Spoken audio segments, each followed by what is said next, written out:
Nah, sekarang kembali ke alur sukses itu. Setelah kita bekerja keras, massive action, belum mendapatkan hasil yang kita inginkan, dan kita nggak boleh berhenti, katanya gunakan ini sebagai feedback. Alright, kita pakai sebagai feedback. Kita cari, kenapa kok kita belum sukses? Kemudian kita melakukan perubahan pendekatan, change approach. Kita mengubah strategi lagi, kemudian kita melakukan massive action lagi, dengan burning desire. Waduh, komplit deh. Pakai telur itu ya. Udah massive action, burning desire lagi. Pendengar, saya beritahu Anda, ini pengalaman saya pribadi, saya berharap Anda tidak mengalaminya. Selama 7 tahun hidup saya frustrasi. Saya telah melakukan massive action dengan burning desire, hasilnya sangat minim. Saya tidak tahu apa yang terjadi saat itu. Tapi setelah saya menemukan rahasianya, sukses itu begitu mudah. Nah, kenapa kita harus melakukan massive action? Karena kebanyakan orang tidak sadar bahwa dalam diri mereka ada mental block. Ada program-program negatif yang menghambat hidup mereka. Sebenarnya kita nggak perlu massive action. Massive action dibutuhkan karena ada bagian dari diri kita yang menghambat kita untuk sukses. Contohnya begini. Ibaratnya kita ini naik mobil Formula 1 ya. Kita pinjam mobilnya Michael Schumacher. Kita duduk di situ, kemudian sebenarnya dengan sedikit injakan di pedal gas saja, itu mobil akan lari dengan begitu cepat. Titik dari 0 berhenti sampai 100 km per jam, bisa cuma butuh waktu sekitar 3 detik atau mungkin kurang. Jadi mobil ini begitu dahsyat powernya. Ini sama dengan hidup kita. Masalahnya adalah secara tidak sadar, kebanyakan manusia, waktu dia masuk ke mobil itu, mereka mengaktifkan handbrake. Ditarik, krek, maksimal lagi. Sehingga mereka harus injak pedal gas dalam-dalam untuk bisa membuat mobil itu jalan. Itulah massive action. Harapannya adalah dengan memaksa mobil itu jalan, one day they hope, suatu saat mereka berharap, rem atau handbrake itu akan jebol. Tapi dalam kenyataannya, sebelum handbrake-nya jebol, siapa yang jebol? Diri kita. Dulu saya pada saat mengalami frustrasi, down, kenapa belum mencapai impian, ada yang bilang, Anda kurang motivasi, kurang burning desire. Jadi apa yang saya lakukan? Ya sudahlah, saya datang lagi ke seminar. Setiap minggu nih, ada seminar kecil. Sebulan sekali, seminar yang lebih besar. 3 bulan atau 4 bulan sekali, seminar yang lebih besar lagi. Biasanya seminar di luar kota, pakai nginap 2-3 hari. Dan setiap 6 bulan sekali, saya ke Australia. Menghadiri seminar akbar di sana. Yang datang 35.000 orang. Bagi Anda yang pernah ke Australia, khususnya ke Melbourne, Anda tahu di Rod Laver Arena di Batman Avenue, itu tempatnya Melbourne Open. Nah di situ kalau seminar 35.000 orang tuh hadir. Begitu luar biasa acaranya. Dan sepulang dari sana, waduh motivasinya dahsyat, Bo. Pokoknya itu ibaratnya badan kita tuh bisa panas, rambut pun berdiri, gosong semuanya, saking termotivasi. Pulang Indonesia apa yang terjadi? 1 bulan, masih semangat. 2 bulan, masih semangat lah. 3 bulan, ya semangat lah. 6 bulan, sudah kembali lagi seperti dulu. Anda pernah mengalaminya? Untunglah Anda nggak pernah ya. Saya dulu sering tuh. Jadi, dalam proses perjalanan hidup saya mencari, mengapa saya seperti ini? Up, down, semangat hilang lagi, semangat hilang lagi. Jadi harus ke seminar lagi, seperti orang katakanlah pakai narkoba ini, harus diinjeksi terus, dosisnya makin lama makin tinggi. Akhirnya saya menemukan bahwa ternyata ada faktor internal yang menghambat diri saya untuk sukses. Dan itu yang saya bagikan. Dan apa faktor internal itu? Itu adalah mindset sebenarnya. Nah ini ada satu rumus sukses untuk menjelaskan mengapa saya tidak setuju dengan massive action dan burning desire. Rumus sukses ini bunyinya begini. Be kali do sama dengan have. Be adalah diri kita, kualitas kita sebagai seorang manusia, pribadi kita, karakter kita. Do adalah skill, keterampilan, kerja yang kita lakukan, dan have adalah hasil yang kita dapatkan. Coba Anda bayangkan, kalau be Anda 1, do Anda 1, have-nya Anda berapa? 1, betul sekali. Karena rumusnya kan be kali do sama dengan have. Kalau be Anda 1, do Anda 10, have-nya berapa? Ya 10 dong. Hasilnya kan masih kurang nih. Mau dapat lebih banyak. Kalau be-nya tetap 1, supaya have-nya dapat 100, do-nya harus berapa? 100. Itulah massive action. Banyak orang itu massive action waktu muda sampai mengorbankan kesehatannya untuk mendapatkan sukses yang mereka inginkan. Nanti sudah tua, mereka menghabiskan apa yang telah mereka dapatkan waktu muda untuk bisa mendapatkan kembali kesehatannya mereka. Ini bukan satu cara yang baik untuk sukses, ya. Yang saya tawarkan adalah B-nya ditingkatkan, katakanlah jadi 30. Do-nya cukup 1 saja, Anda punya have sudah 30, betul nggak? Kalau B-nya 100, do-nya hanya 1 saja, Anda punya have 100. Inilah sebenarnya prinsip money magnet, seperti yang saya tulis di buku saya, Becoming a Money Magnet. Inilah sebenarnya yang ditulis di buku The Secret, punyanya Rhonda Byrne. Anda mungkin sudah baca bukunya, Anda mungkin telah nonton videonya. Jadi sebenarnya untuk sukses itu mudah. Intinya adalah Anda meningkatkan B Anda setinggi-tingginya. Jadi do-nya hanya sedikit. Have-nya Anda banyak. Kalau B-nya 100, do-nya 1, have-nya 100. Ini yang menjawab kenapa ada banyak orang yang kerjanya sangat santai, tapi hasilnya dahsyat, Bu. Luar biasa besar.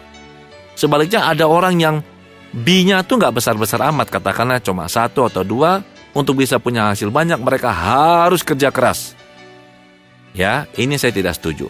Jadi saran saya adalah, rubah B-nya Anda kerjanya santai saja, Anda punya have yang sangat banyak.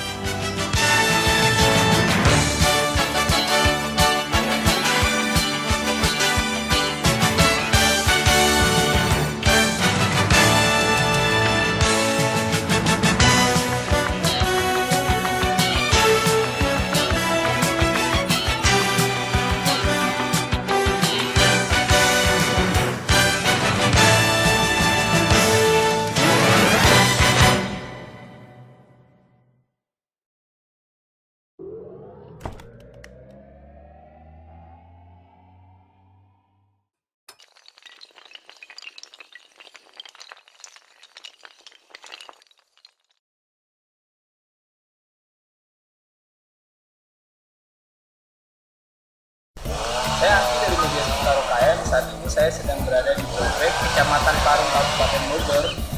Berada di penambakan lele milik Pak Ridwan. Atau biasanya penambakan lele ini dikenal dengan Ridwan Fish. Oke, langsung aja kita ketemu sama pemilik. Ya, kita dengan Pak Ridwan, Pak. Saya asli dari Sosial UKM. Kolam yang saya miliki 100 kolam. Ya. Itu kira-kira kolamnya isinya tuh dipilah-pilah gitu atau memang semuanya itu kayak lele kan ada yang tadi ya pembenihan, pembibitan ya Pak? Iya, salah ya Pak? Iya, itu gimana Pak? Bisa dijelaskan? Ya kita pisah Mas, ya dari mulai pembenihan kita ada di fokusnya di sana, mau bilang itu ke sana itu pembesaran semua. Pembesaran ya, kita biasa tebar sesuai sama ukuran kolam.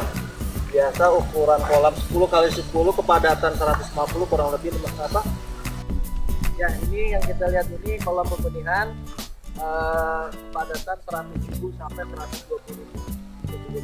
Ya, dari kita tebar size sampling 280, nanti kurang lebih 15 hari sampai 25 hari kita sortir. Mereka rata-rata dari sampling 120 sampai 180. Kita pilih-pilih supaya nanti untuk menghindari kanida kan itu ya boleh. Yes. Setahu saya kalau budidaya lele begini sih. Jadi cara ngatur itu disortir ya. Ya disortir salah satunya sama pemberian makannya kita lebih teratur.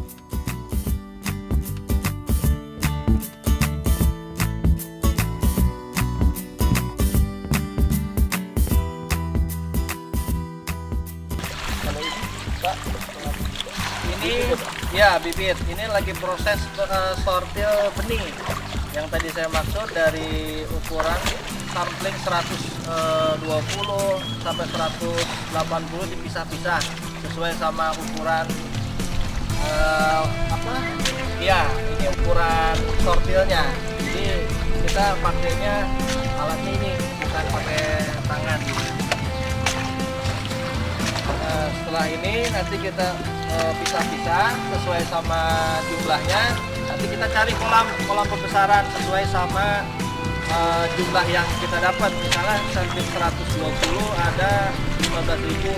Kita cari kolam yang kosong yang sebanyak 15.000 kapasitasnya. Ya. Kalau di sana berarti bukan kolam pembesaran. Ya, di sana kolam pembesaran, tapi ada juga yang seberang jalan sana itu masih kolam pendedaran sama dengan ini. Pendedaran sama pembibitan sama. Sama. Nah, kalau pendedaran itu nama lain dari pembibitan ya. Kalau ini kolam pembesaran sana. Kalau ini tuh sama masih. Tingginya kebutuhan ikan lele di wilayah Jabodetabek membuat pengusaha budidaya ikan lele mencari cara untuk meningkatkan produksinya. Selain pemberian obat dan vitamin, ada juga dengan cara bioflok. Cara ini menggunakan cairan probiotik yang berasal dari sisa kotoran ikan. Pak, ini kalau saya boleh tahu yang sekarang lagi dilakukan sama Bapak ini apa nih? Ini tahap penjauhilan ya dari daging, lalu sama masukan bibit sama ukuran besar untuk pemancingan. Pemancingan yang ukuran besar. Ya dari size sekilo 4 sampai sekilo 5, sekilo 3 juga masuk. Ukuran 6 sampai 10 itu masuk pasar. Pasar. Ya kayak gitu. Pemancingan, pasar, Sama satu lagi apa bibit lagi kita piara lagi. oh biara lagi. Berarti yang gitu tadi ukuran yang paling kecil tuh. Ya dari ukuran sekilo 10 sampai sekilo 15, 20 kita piara lagi sampai dia ukuran lagi baru kita pakai lagi. Tadi sortir lagi juga. Ya di lagi kayak gini. Ya pokoknya ukuran 6 sampai 10 daging, yang ukuran lebih besar dari itu ukuran pemancingan. Ada juga sih kecil yang pakai ukuran besar tapi jarang. Biasa. Berarti lebih sering ke pemancingan yang ukuran besar ya. Ya.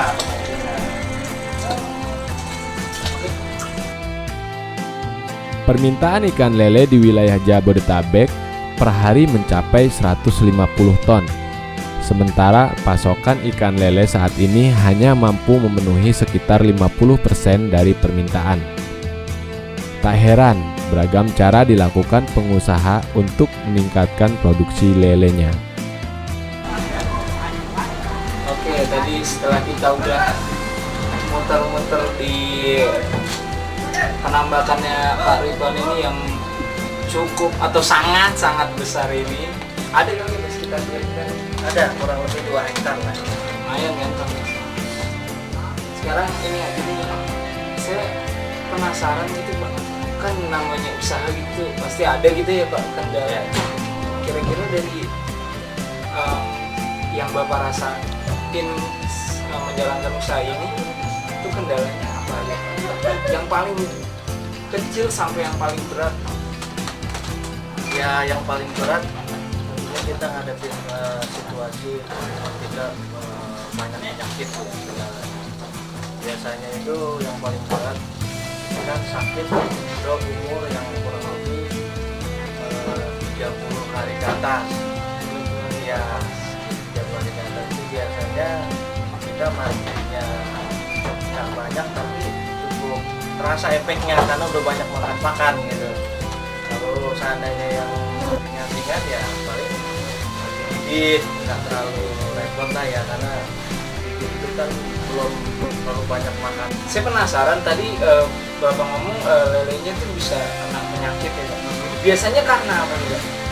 Biasanya pancaroba ya, perubahan cuaca. Yang kedua juga dari kondisi air. Yang ketiga mungkin dari biasanya cara pemberian makannya yang kurang tepat. Misalnya gimana tuh Pak? Seharusnya ikan pada saat kondisi hujan itu lebih baik kita puasakan dulu. Ya, karena air hujan itu kandungan asamnya sangat tinggi. Kalau seandainya ikan lagi kurang sehat atau kurang fit, itu pun kita puasakan kurang lebih 3 hari sampai dia udah kembali normal. Setelah itu ya kita kasih makan, tapi kita campur obat-obatan.